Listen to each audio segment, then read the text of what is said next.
ഭക്ഷണപ്പെരുമ തേടിയുള്ള യാത്ര പലപ്പോഴും നമ്മുടെ വയറു മാത്രമല്ല മനസ്സുമാണ് നിറയ്ക്കുന്നത്. ഊണിൻ്റെയും സ്പെഷ്യലിൻ്റെയും രുചിയറിയാൻ ഞാൻ ആഗ്രഹിച്ച കണ്ണൂരിലെ മൂന്നാമത്തെ ഹോട്ടലാണ് ആനന്ദഭവൻ. തീർത്തും അവിചാരിതമായി ഇന്ന് അതിനുള്ള അവസരമുണ്ടായി. ഫോർട്ട് റോഡിൽ പ്രഭാത് ജംഗ്ഷനിലാണ് കടൽ വിഭവങ്ങളുടെ ഈ കലവറ. കുറുവേറിച്ചോറും മീൻകറിയും നല്ല കോമ്പിനേഷനായിരുന്നു. അയക്കൂറ പൊരിച്ചതിന് അവർ ചേർത്ത മേമ്പൊടിക്ക് ഒരു പ്രത്യേക ടേസ്റ്റ് ഉണ്ടായിരുന്നു.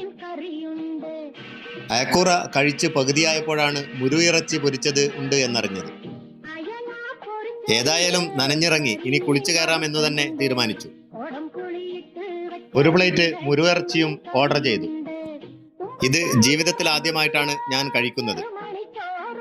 ഇളനീരിന്റെ കാമ്പ് പോലെ നല്ല സോഫ്റ്റ് ആയിട്ടുണ്ടായിരുന്നു. ഭക്ഷണപ്പെരുമ തേടിയുള്ള യാത്ര പലപ്പോഴും നമ്മുടെ വയറു മാത്രമല്ല മനസ്സുമാണ് നിറയ്ക്കുന്നത്. ഊണിൻ്റെയും സ്പെഷ്യലിൻ്റെയും രുചിയറിയാൻ ഞാൻ ആഗ്രഹിച്ച കണ്ണൂരിലെ മൂന്നാമത്തെ ഹോട്ടലാണ് ആനന്ദഭവൻ. തീർത്തും അവിചാരിതമായി ഇന്ന് അതിനുള്ള അവസരമുണ്ടായി. ഫോർട്ട് റോഡിൽ പ്രഭാത് ജംഗ്ഷനിലാണ് കടൽ വിഭവങ്ങളുടെ ഈ കലവറ. കുറുവേറിച്ചോറും മീൻകറിയും നല്ല കോമ്പിനേഷനായിരുന്നു. അയക്കൂറ പൊരിച്ചതിന് അവർ ചേർത്ത മേമ്പൊടിക്ക് ഒരു പ്രത്യേക ടേസ്റ്റ് ഉണ്ടായിരുന്നു. അയക്കൂറ കഴിച്ച് പകുതിയായപ്പോഴാണ് മുരുയിറച്ചി പൊരിച്ചത് ഉണ്ട് എന്നറിഞ്ഞത്. ഏതായാലും നനഞ്ഞിറങ്ങി ഇനി കുളിച്ചു കയറാമെന്ന് തന്നെ തീരുമാനിച്ചു. ഒരു പ്ലേറ്റ് മുരുയിറച്ചിയും ഓർഡർ ചെയ്തു. ഇത് ജീവിതത്തിൽ ആദ്യമായിട്ടാണ് ഞാൻ കഴിക്കുന്നത്.